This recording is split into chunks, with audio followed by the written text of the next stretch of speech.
qual o motivo de se fazer injeções intraoculares, né, ou injeções no olho? Existe isso? Existe sim, na verdade são medicações que foram inventadas para conter um fenômeno chamado neovascularização, tá? O nome é muito estranho, não é um nome que a gente ouve falar o tempo inteiro, é um termo bem médico, né, bem complicado, mas vamos tentar entender isso porque é bem importante e dá facilmente para a gente entender tudo.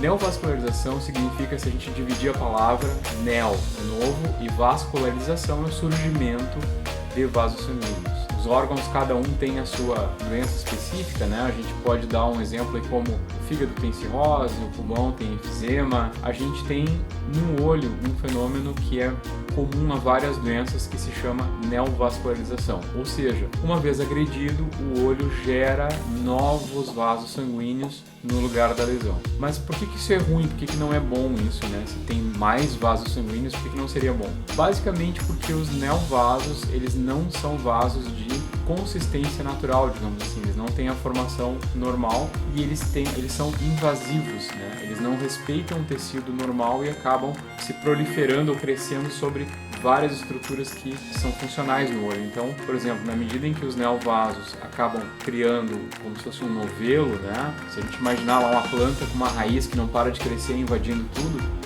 é mais ou menos assim que são os neovasos. Então, se eles pegam, por exemplo, e invadem a área central do olho, eu tenho uma baixa de visão por uma invasão de neovasos, tá? Então a gente precisa, e a medicina ocular faz isso há muito tempo, ela se preocupa em como ela vai conter esse fenômeno de neovasos, né? Então a gente vem, durante as últimas décadas, trazendo novos tratamentos, sempre tentando conter da melhor maneira esse tipo de problema. Então isso vem lá do laser, né? Então existia um tempo que não tinha praticamente nada para fazer, era só observar alguns remédios, anti-inflamatório, se continha talvez a inflamação originada por esses neovasos, mas não muito mais do que isso, né, para fazer. Então depois veio o laser, né, a gente está falando disso de algumas décadas atrás, e o laser começou a ser usado com algum sucesso. Na medida em que eu aplico laser em cima de territórios invadidos por neovasos, a gente consegue isolar aquela área. Mas o laser tem algumas limitações. Primeiro, que é um tratamento de contenção, ele vai bloquear essas áreas, só que eu também bloqueio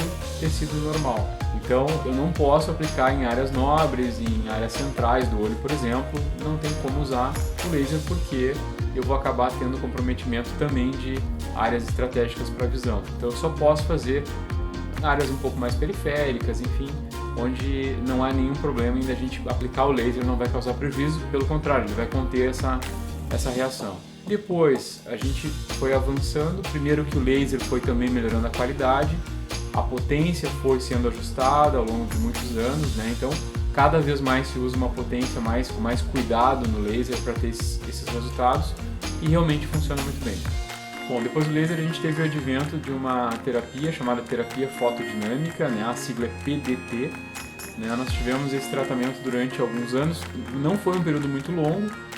Se fazia então a aplicação de um remédio na veia, ele circulava no organismo e existia uma espécie, parecia um laser, né? O aparelho fazia a fotoativação dessa medicação dentro do olho e essa medicação fotoativada ela fazia bloqueio dessas zonas de neovascularização. Era um tratamento muito engenhoso, muito interessante. Muitas clínicas só faziam à noite, né? Porque essa droga fotoativada poderia ser ativada pelo sol também, causar alguns problemas, né? De ser superativada, então você evitava o sol logo depois de fazer. Então, depois disso vem realmente os remédios bloqueadores, ou os anti-angiogênicos, né? É o nome correto. São remédios que bloqueiam o sinal de proliferação de vasos. Então a gente está falando aí já entre 2004 e 2005, mais ou menos, um pouquinho depois, talvez 2006, a gente começa com remédios, né, ou drogas que são bloqueadores de neovasos. Esses remédios também foram evoluindo, né, hoje a gente está aí, já passaram algumas gerações desses remédios, a gente está hoje mais avançado, e eles têm progressivamente, dentro dessa evolução, potências maiores e tempo de duração no olho também maiores, né?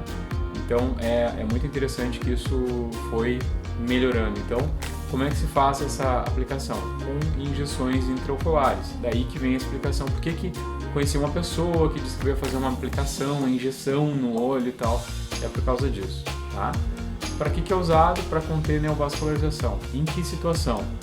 Em várias doenças, né? A gente tem talvez aí como as principais a DMRI, ou degeneração macular relacionada à idade, o diabetes, quando ele afeta o centro do olho, que é o edema macular diabético, e alguns outros casos também que a gente pode julgar importantes, né, a gente fazer esse tipo de tratamento que funciona bem. Então aí realmente entra toda uma questão de diagnóstico, de decisão do médico, de qual é o tempo, quantas aplicações são necessárias, eventualmente uma ou poucas aplicações, eventualmente mais, depende de uma combinação de fatores envolvendo que tipo de doença, que intensidade de doença e que nível de resposta cada pessoa tem ao tratamento.